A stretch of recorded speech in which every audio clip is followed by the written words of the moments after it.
لبيك اللهم لبيك لبيك لا شريك لك لبيك إن الحمد والنعمة لك। আসসালামু আলাইকুম ওয়া রাহমাতুল্লাহি ওয়া বারাকাতুহু। আলহামদুলিল্লাহ, আজ আমি আপনাদের সম্মুখে সুন্দর একটা চমক একটা ঘটনা ইনশাআল্লাহ তুলে ধরবো। আপনারা শুনবেন, শুনতে খুবই ভালো লাগবে।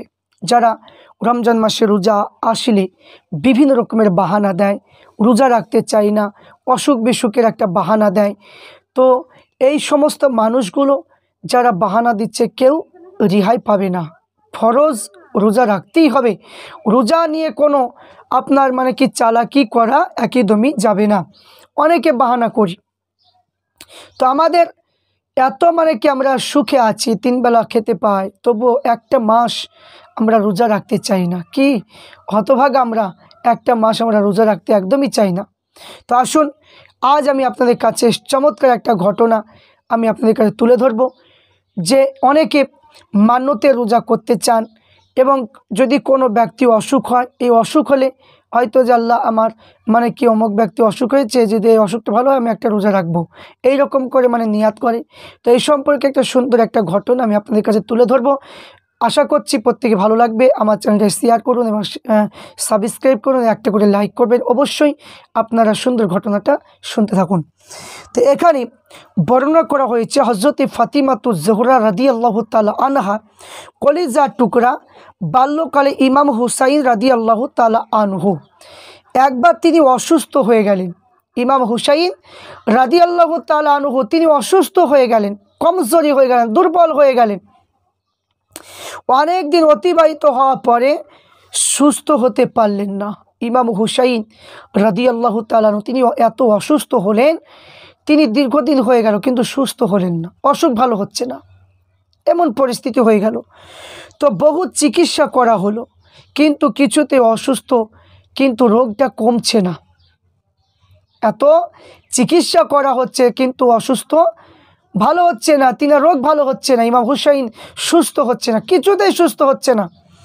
এমন সময় তিনার আম্মাজান খাতুনে জান্নাত হযরতে ফাতিমাতুজ জোহরা রাদিয়াল্লাহু তাআলা আনহা তিনি সন্তানের রোগ মুক্তির জন্য 3টি নফল রোজা মান্যত করলেন।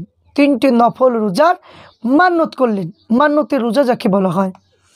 তো আল্লাহর অপার কি করুণা, আল্লাহ পাকের দয়া।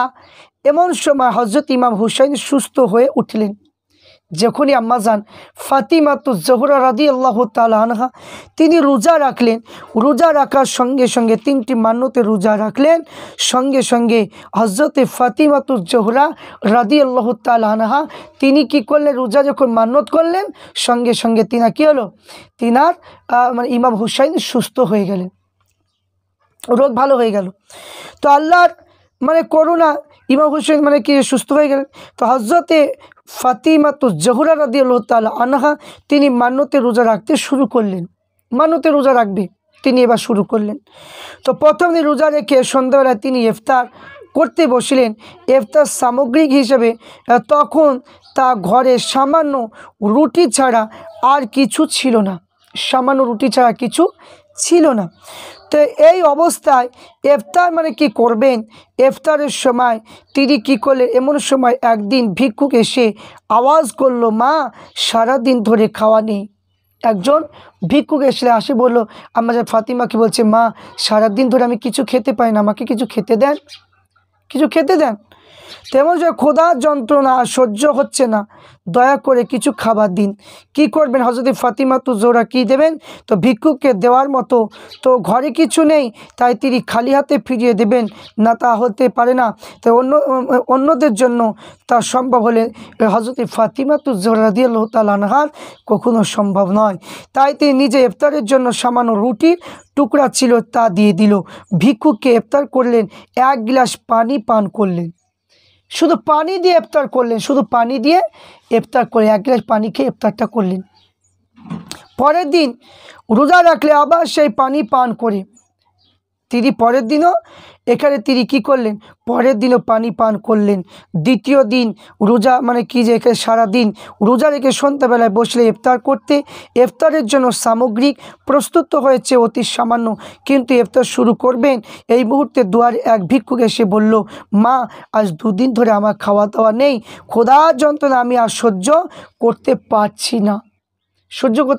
না, দয়া করে আমাকে কিছু খাবার দিন, তাহলে হয়তো আমার প্রাণটা রক্ষা হবে।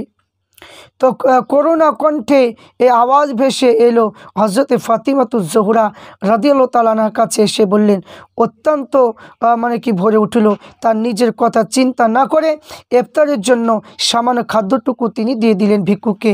জানা যায় তৃতীয় দিন তিনি সারাদিন রোজা রাখা পর সন্ধ্যাবেলায় ইফতার করতে বসলেন, তখন তিনি একই অবস্থায় সৃষ্টি হয়েছে।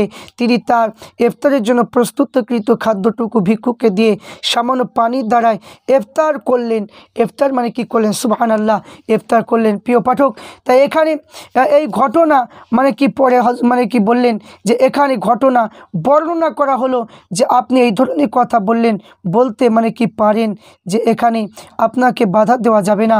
এই কথা চির সত্য যে ঘটনা কোনো প্রকার অতিরঞ্জন হয়নি, তাই পুরোপুরি মানে সত্য। জান্নাতি রমণী হজরতে ফাতিমাতুজ জোহরা রাদিয়াল্লাহু তাআলা আনহা তিনি কি করলেন, তিনি রোজা রাখলেন। তিনি ফকিরকে 3 দিন ধরে রোজা রাখা পরে তিনি 3 দিন ধরে রোজা রাখার পরে হজরতে ফাতিমাতুজ জোহরা রাদিয়াল্লাহু তাআলা আনহা তিনি মানে কি খাবার 3 দিন খাবার দিয়ে দিলেন। পানি খেয়ে খেয়ে তিনি ইফতার করলেন। তো এখানে বোঝা গেল যারা আমরা বলি যে রোজা আমরা রাখবো কেমন করে, রোজা রাখতে আমরা পারি না, তাহলে আমি তাদেরকে প্রশ্ন করব, আম্মাজান ফাতিমাতুজ জোহরা রাদিয়াল্লাহু তাআলা আনহা পানি খেয়ে সেহরিক পানি মানে সেহরি হিসেবে পানি খেলেন, সারা দিন তিনি মানে কি থাকলেন, আবার ইফতার করলেন পানি খেয়ে। 3 দিন ধরে একই অবস্থা, ফকির মিসকিন এসে 3 দিন ধরে খাবার নিয়ে যাচ্ছে, সামান্য খাবার বাড়িতে রয়েছে, সেই খাবারগুলো নিয়ে চলে যাচ্ছেন, কিন্তু হজরতে ফাতিমা একটা বারের মতো তিনি তাদের খালি হাতে ফিরিয়ে দিলেন না, তিনি দিলেন আর পানি দিয়ে ইফতার পানি দিয়ে সেহরি খেলেন। তাহলে এখানে বোঝা গেল যে আমরা যদি 3 বেলা খেতে পাই, 11 মাস আমরা মানে কি খাওয়া দাওয়া আল্লাহ করে প্রত্যেকটা বাড়িতেই তো ভালো মন্দ হচ্ছে, কিন্তু একটা মাস যদি আমরা রোজা করে নিজের জন্য নেকি সঞ্চয় যদি না করতে পারি, নিজের জন্য জান্নাতকে কামাই যদি না করতে পারি, তাহলে কাল কিয়ামতের দিনে আল্লাহর কাছে কি জবাবটা দেব। তাই এই জন্য আমি প্রত্যেককে বলবো যে রমজান মাস আসছে, রোজা আপনারা প্রত্যেকে আদায় করবেন। 10 বছরের ঊর্ধ্বে যারা রোজা রাখতে চায় তাদেরকে নিষেধ করবেন না, এবং নাবালক ছেলেরা যদি রোজা রাখতে চায় তাদেরকেও নিষেধ করবেন না, তারা দেখা দেখি শিখবে। আর দেখা যায় যে নিষেধ করে অনেকজনা, কিন্তু এটা নিষেধ একদমই করা উচিত নয়। তাই প্রত্যেককে বলবো যে আপনারা প্রত্যেকে রমজান মাসে রোজা রাখবেন। আর প্রত্যেককে বলবো যে আমাদের বাংলা পীর মুজাদ্দুদুজ্জামান আবু বকর সিদ্দিক রহমাতুল্লাহ আলাইহি তিনার কিতাব অনুযায়ী আমল করবেন এবং তিনার মত পথ অনুযায়ী চলবেন, সঠিক পথে পাবেন, সঠিক পথটা আপনারা খুঁজে পাবেন, জান্নাতি যাওয়ার রাস্তাটা খুঁজে পাবেন। আর যদি আপনি মানে কি আল্লাহর ওলিদের মত পথ অনুযায়ী যদি না চলেন, তাহলে এখন বর্তমান সময়ে 72 মানে কি 73টা ফেরকা হবে, তার মধ্যে মানে কি আপনার 73টা ফেরকা আলেম মুফতি মাওলানা সব কিছু হবে, কিন্তু একটা ফেরকা যাবে জান্নাতে, সেটা নাজি ফেরকা। আর সেই ফেরকাটা হলো ইমাম হাসান হুসাইন থেকে খানদান থেকে যে সমস্ত সিলসিলা বাহির হয়েছে, আবু বকর সিদ্দিক রাদিয়াল্লাহু তাআলা সাহাবা থেকে যে সমস্ত এসেছে, সেই সমস্ত আল্লাহর ওলি দেখে মহব্বত যদি করেন, তাদের নীতি তাদের কিতাব অনুযায়ী যদি আমল করেন, সঠিকটা পাবেন। আর এখন বর্তমান সময়ে যে সমস্ত ইংরেজদের কাছ থেকে যে দলটা তৈরি হয়েছে আহলে হাদিস মাযহাবী, এদের কথা শুনে আপনারা ঈমানকে নষ্ট করবেন না। তাই প্রত্যেককে বলবো আল্লাহর ওলিদের মতো জীবন মতপথ অনুযায়ী চলুন, তাদের কিতাব অনুযায়ী আমল করুন, ইনশাআল্লাহ সঠিকটা আপনারা পাবেন। আল্লাহ পাক রব্বুল আলামিনের প্রত্যেককে মুজাদ্দুদুজ্জামান দাদা হুজুর পীর রহমাতুল্লাহ আলাইহি মতপথ অনুযায়ী বা তিনার রুহানি ফায়েজ আমাদের প্রত্যেককে আল্লাহ পাক যেন আমাদের প্রত্যেককে যেন দান করেন। আল্লাহুম্মা আমিন।